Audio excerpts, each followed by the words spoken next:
haddaba inaad gool sarab garaysato maxaad u baahan tahay aan dhageysano sheekh mustafa noloshu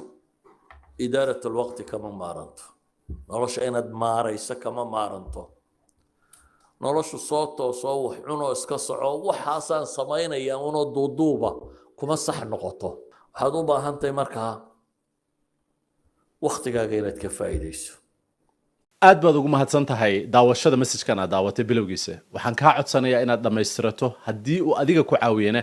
aad gaarsiiso dadka kale siduu u caawiyo subscribe our channelkeena si aan u noqono ummad baraarugsan una baraarujisa bulshadeeda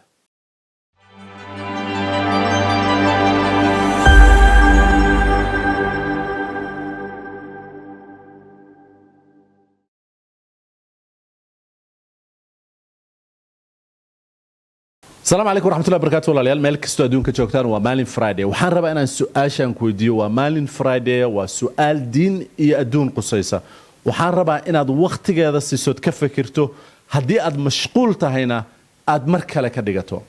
حقين نقصو قارتي أنو أدون كان وحان كله هاي أما نصيبة أما دان عن كله هاي مالي وحان أونلي ربا إنا نفوكس قريو أما آن وقت يقليو آخر دايدا أدون كان وحا إسكالي واللوغو ترقلي adduunkan waxaa maamula adduunkan waxaa wakiilka ah dadka kale anigu ma garanayo dadka kale nooca yihiin haday gaale iyo cid kale yihiin dadka kale xagee fikradda noocaas oo kala dhalinyaradeena uga timid xagee buu qofku ku iloobay in adduunkan ay tahay meesha qofku uu ku mutaysanayo in ilaahay subxaanahu wa tacaala uu ka raali noqdo oo uu jannada ilaahay subxaanahu wa tacaala tago adduunkan inay tahay daarul cilmi laga rabo qofka inuu balance gareeyo xagee bay ka timid I don't know meeshay ka timid sida aad ogsoontihiin waa Friday aniga wadaad miihi laakiin inaad dadka wacdiso ama dadka aad waaniso ama dadka waxa wanaagsan u sheegto micnaheeda ma aha inaad wax walba taqaano waxaan filayaa waxay ka timid fahan ay dadku qabaan oo yaraantooda soo galay fahan uu qofku aaminsan yahay adduunkan waxaan u baahnaa inaan ku noolaado si daciifa oo miskiinimo ah oo aan dadka kale u daba fariisto laakiin aan aakhira ku mashquulo laakiin aadan fahansaneen micnaha ay leedahay nabi ilaahi maxamed sallallahu alayhi wasallam oo ilaahay xikmad iyo aqli siiyay ilaahay ummadda ka doortay wuxuu yiri ratigaaga dabro ilaahina tala saaro micnaheedu waxa weeye ilaahay tala saaradku waa qiyaamaha iyo tawxiidka iyo alla aqoonta iyo diinta waay laakiin dabarka aad ratigaaga dabranayso waa skills waay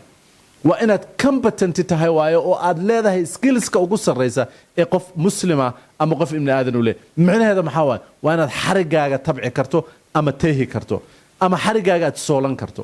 waa inaad xarigaaga xiran karto waa inaad xarigaaga abuuran karto miraha ama geedka uu ka soo baxo waa inaad xarigaaga qualitygiisa taqaano aan xariga dabarku ma ahan maanta rati ma dabrano daaminis waa inaad gaarigaaga taqaano waa inaad diyaaradaada taqaano waa inaad caafimaadkaaga taqaana waa inaad noloshaada taqaana maxay u baahan tahay in aad gool ka leedahay noloshaan oo inferior haddii xataa aadan gaarin xataa haddaadan gaarin laakiin intentionkaagu yahay inaad gaarto ilaahay subxaana wa tacaala kuu xisaabinayo waxaa la yidhahdaa dadku actionkaaga ay xukumaan الله سبحانه وتعالى سي intention كاغوغا هدابا inaad gool sarab garaysato maxaad u baahan tahay aan dhageysano sheekh mustafa oo aan ilaahay subhanahu wa ta'ala ka baryaayo culimada muslimka ama culimada noociisa kala in Allah noo badiyo in Allah sheekha xifdiyo isku darsaday xikmad isku darsaday aqduunka iyo aakhira aqoonteeda isku darsaday deganaansho iyo inuusan qofna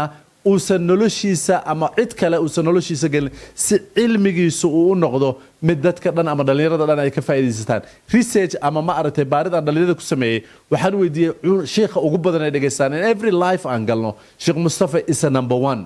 maxaa yeelay waa ilaahay xikmadda uu siiyay subxaanahu wa tacaala adduunkan aqoonta uu leeyahay iyo wadada aakhiro inay adduunkan ka bilaabato fahankeeda bal ila dhageyso sheekha oo ka hadlaya waxa goal setting ay u baahan tahay or the same things waxaan 2 decades study gareenaynay oo qofku inuu fahmo goal settingkiisa inay tahay arinkii nabi ilaahi maxamed sallallahu alayhi wasallam ee ratigaaga dabro ilaahay tala saaro bal sheekh ila dhageyso 2 sano kadib waxaan rabaa inaan halkaa joogo sidaan halkaa u gaadhayaa 2 sano kadib waxaan u gaadhayaa sidaa iyo sidaa iyo sidaa halkaa inaan gaadho maxaa carqalada igu waxa dan to do listkaaga uu qoran yahay haddaba waxay u baahan tahay skills ay u baahan tahay waxaan maalin walba on live ka galna ama dhalinyarada Soomaaliyeed aan kala hadalno waxa way waliga iskuulka aad tagtay ma qaadatay courses ama ma qaadatay seminars aad ka baratay si gool loo sarab garaysto si loo yeesho yool aad nolosha ka leedahay weligaa waalidkaa ama cidda kuu dhow ma ku bareen waxa ilaahay hibada kuu siiyey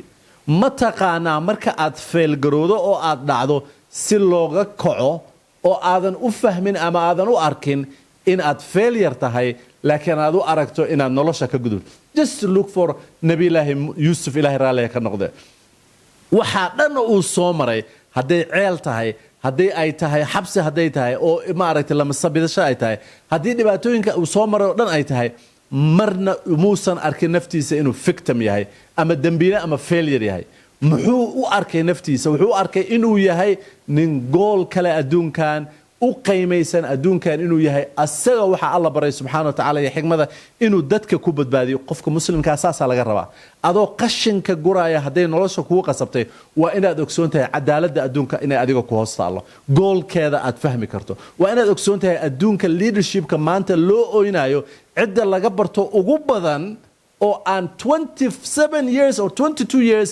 stadiska aan sameynay aan ka baranay oo example-ku waa nabiyada waay nabi ilaahi Muuse ilaahi raaliha ka noqday waxa la isla ogol yahay buugta dhan leadershipka inuu yahay haday temperament tahay hadii ay tahay ma aragtay solution making haday geesinimo tahay cidda ugu badan oo leadershipka laga barto where is that qofka laga rabo inuu fahmo where is qofka waxa laga rabo inuu balancegiisa barto gabagabada sheekhu uu leeyahay rabo inaan kugu soo gabagabeeyo waxa noloshan waxa ay ka rabtaa maaraynteedana waxay u baahan tahay xigmad xigmadna waxa iskale Allah subhanahu wa ta'ala Allah subhanahu wa ta'ala wuxuu siiyay oo ku manaystay oo training ku siiyay nabiyadiisa annaguna waxaan nahay dadkii u amba sheeganay am dadkii u magac sheeganay oo nisba sheeganay inaan nabiyada Allah subhanahu wa ta'ala soo diray oo dhan aan aaminsanahay waxaan u baahanahay marka inaan ka barano maaraynta nolosha si aanu nolosha aan maaraynay ilaahay noogu sahlo inaanu jannada ku tagno aan ka dhageysano wuxuu sheekhu yiri nolosha waxay u baahan tahay noloshu idaaratul waqti kama maaranto nolosha inaad maarayso kama maaranto noloshu soo toosoo wax cuno iska soco waxaasaan samaynayaa unoo duuduuba kuma sax noqoto waxaad u baahan tahay markaa waqtigaaga inaad ka faa'iidayso may gabagabo waxaad ogsoonataa jannada ilaahay subxaanahu wa ta'ala aan rajeynayno waxa lagu kasbadaa adduunka waxaana laga rabaa inaad ku balance garayso adduunkaaga iyo aakhiradaadaba in halkaan waxaan rabaa inaan example ku sheego waxaan kaloo rabaa hal aayado oo qur'aan ah in aad xataa hadaadan weligaaya allaha maqlin aad google garayso fahanto oo aad u fahanto luqadda aad garanayso haday english tahay haday soomaali tahay haday carabi tahay oo adiga aad la timaado fasirkeeda dana aad sheekh weydiiso dhahda ee fasir suurada 28aad aayada 77 ilaahay wuxuu leeyahay subxaanahu wa ta'ala raadi adduunka nasiibka oo alla ku qoray subxaanahu wa ta'ala waxaad ku raadin kartaa nasiibka alla subxaanahu wa ta'ala adduunkan ku dhigay markaad alla garanayso naftaada taqaano dan waxa la yiri sida ilaahay kuugu nimceeyay subxaanahu wa ta'ala ugu nimcee ugu naxariiso dadka kale ha noqonin kibraawi ilaahay ma jecla kuwa kibra subxaanahu wa ta'ala hadaba nasiibka adduunkan aad ku leedahay waa kaad maskiinka ku quudin lahayd waa kaad qof walba wax ku tari lahayd waa kaad aad ku noqon lahayd kan dadka ugu sareeya aan ku tusanin muslima oo ilaahay nasiibku adduunka uu ku siiyay ay dad badani ku muslimeen ilaahayna subxaanahu wa ta'ala uu jeclaysiiyay dad aad u fara badan wuxuu bartay cilmiga la yiraahdo wadnaha cardiac doctor wuxuu yahay dhakhtarka ugu sareeya ama ugu cilmi badan aniga shakhsi ahaan intaan arkay waxaan geeyay ama uu tagay qof familkayga kamid oo aad u jeclahay inta uusan surgery-ga sameeynin buu qolkiisa igu yeeray waxaana kamid noqday dadka qolka galay waxaan aad iyo aad u observe gareeyay ama aan aad u dhageystay waa dhakhtarkan maxaa ka lifay dadka dhan inay aaminsan yihiin in gacantiisu barakaysan tahay wuxuu intuusan surgery-ga sameeynin nursingkii dhaqaatiirtii kaloo la joogtay dadkii la joogay anigaba wuxuu ilaahay bariyay subxaanahu wa ta'ala wuxuu beeshinkii ama qofkii u sheegay anigu cidna ma daweeyo gacmahaygu magic ma aha waxa dawada iskale Allah subxaanahu wa ta'ala waxaan ku baryayaa Allah subxaanahu wa ta'ala inuu kugu daweeyo gacmahayga waxaan ilaahay ku weydiinayaa subxaanahu wa ta'ala inaad ku caafimaado anigana caafimaadka uga miimayaan magaalada uu jooga ama isbitaalka uu jooga ama dadka u dhow dhan intooda badan wuxuu ku influence gareeyay ayagoo diimo kala aaminsanaa inay Allah subxaanahu wa ta'ala ogaadaan ma taqaanaa wuxuu sameeyay cilmiga alla siiya ama nasiibka alla u siiyay subxaanahu wa ta'ala inuu aqli ahaan u helo wuxuu u bartay waxa ugu sarreysa ee uu baran karay ee asaga ability-giisa ahayd haddana asagu creditka isma siinin wuxuu creditka siiyey ama cilmiga siiyey Allah subxaanahu wa ta'ala wuxuuna cid walba uu intuu qalaayo ka hor u sheegay ama muslimaata magaalaha waxaan kuu baryayaa adduunkan cidii iska lahaa inuu caafimaad kugu siiyo gacmahayga everything oo awoodayda ahna waxaan isku dayayaa inaan insha Allah ta'ala kuu sameeyo laakiin waxaan rabaa inaad ogaato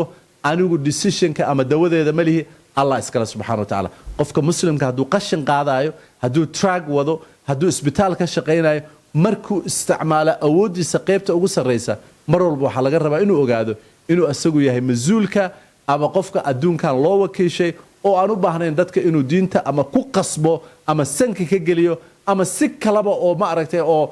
extreme ugu sheego laakiin akhlaaqdiisa waxbarashadiisa noloshiisa goolkiisa iyo example-kiisu nolosha u maareynaya ee example noqoto ilaahay waxaan ka baryayaa subxaanahu wa ta'ala inuu naga dhigo dad wanaagsan oo ay diinteednu ka muuqato oo ay diinteenu u isticmaalaan sida maalin dhawita aan ka hadlo kale xigmadii sheekhi saabuunta ayagoo saabuun u taala aysan wasaq u googo'in